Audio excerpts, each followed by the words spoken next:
I had my Opry debut last year. Best freaking night of my life.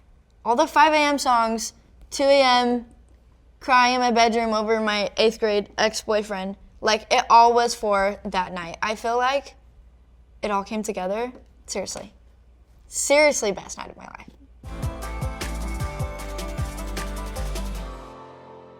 I'm Avery, and this is how a bathtub and a TikTok changed my life. Okay, we're singing in the bathtub. I was a junior in high school. I was getting really bored during COVID, during Zoom school, so I turned off my camera and my mic. I would go into my mom's bathroom and I would sit in her big clawfoot bathtub and I would sing all day. And one day, I decided to post a cover of Say Something by Great Big World on TikTok.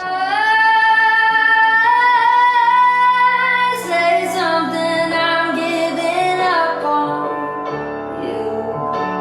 Oh. You guys just blew it up. 10 million views later, I have a record deal and I'm living in Nashville. I finished my senior year online, graduated this May, and yeah, it's been a crazy year. I'm from Flagstaff, Arizona, a little mountain town, and I was raised on country music. My grandpa can play a ton of instruments. I feel like that's where my true love for country music started, was singing old music with my grandpa. I used to wake up in middle school at like 5 a.m. before school so that I could sing or write a song. I genuinely just craved singing and writing. My very first journal actually that I ever got was when I was 8 years old. My aunt gave me a journal. I got baptized. She wanted me to write down what I remembered about my baptism. When I get mad, I think about Jesus. Not Jesus, Jesus. There's a lot of secrets in my journal. All the feelings that I don't say are in there. Today was the best day of my life because today I got to be alone. What kind of kid was I? I never really said out loud that I wanted to sing and write songs and like be an artist because I didn't want writing and singing to be taken away from me. Like, I'm a huge Taylor Swift fan, and I remember going to her Speak Now concert as like a 12-year-old girl, I think, and I was sitting in the stands and loving what she was doing so much to the point where it kind of scared me to let myself have that dream.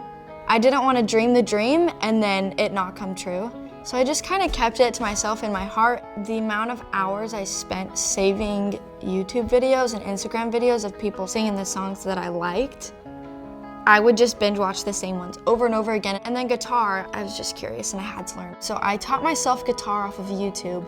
I would like search up a song and then like search up somebody playing it, and then I'd like zoom in on their fingers, I'd pause it, zoom in and then copy it. But I feel like in a weird way, watching all those videos of people singing and I was like, oh, they're so good, like I wanna be like them, also kind of gave me this like come down of like, oh, you're never gonna be able to do this.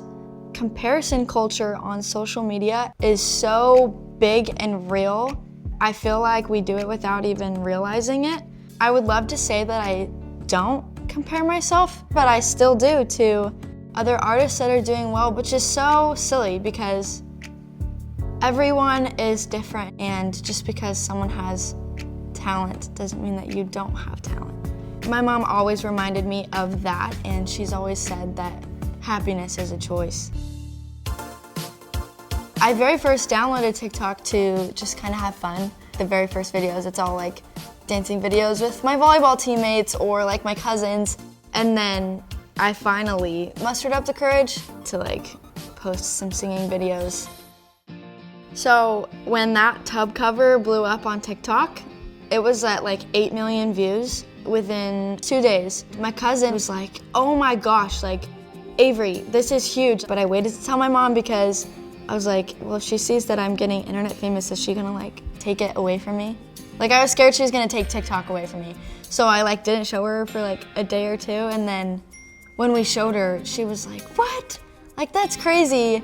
Those aren't real people. It's like the internet. I was like, no, Mom, they were real people.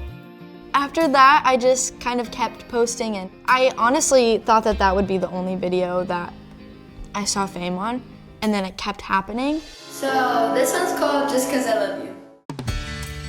All of my favorite TikTokers were like commenting on my videos. Shout out to Matt from Parmalee because he was the first one that showed my managers, David Fanning and Tina Crawford, my video on TikTok. And then David DM'd me and was like, hey, would you want to maybe meet or work together? We met with them over Zoom with my parents, and my parents were so supportive. We flew out to Utah, me and my mom did, to meet them.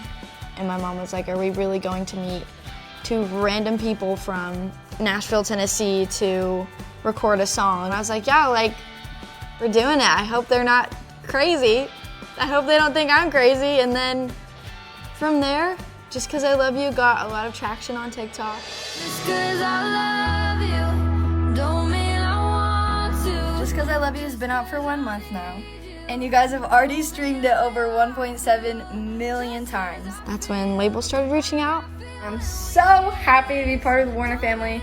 Thank you to all the fans that took me from the bathtub on TikTok all the way to here. I love you guys. 'Cause I love you. I would describe my music as very honest and vulnerable. Most of the songs that I write come straight out of my journal. That's where I get my inspiration, is from my day-to-day journaling, and Narcissus in particular came straight out of my journal. So this is what it felt like for me, being with someone that was really toxic and made me feel like I was crazy. My parents don't like you, why would they want to?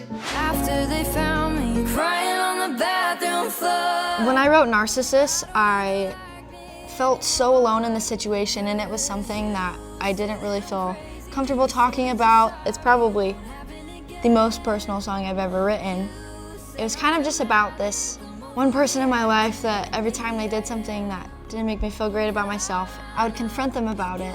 They would say the same things like, oh, you're crazy, or you're being dramatic, or you're overreacting, and I didn't feel like people would understand it or relate to it. And then releasing it, seeing the reaction that it's had, the big community of people that it's created that are able to share their stories, I just don't feel that alone anymore. Writing it kind of felt like something I needed to do for me to get off my chest, but releasing it felt like something that I did for everybody else in that situation. I hope that it brings you closure, knowing that you're not alone and that you're not crazy. I think it's important that we learn from those relationships and learn to surround ourselves with people who respect us.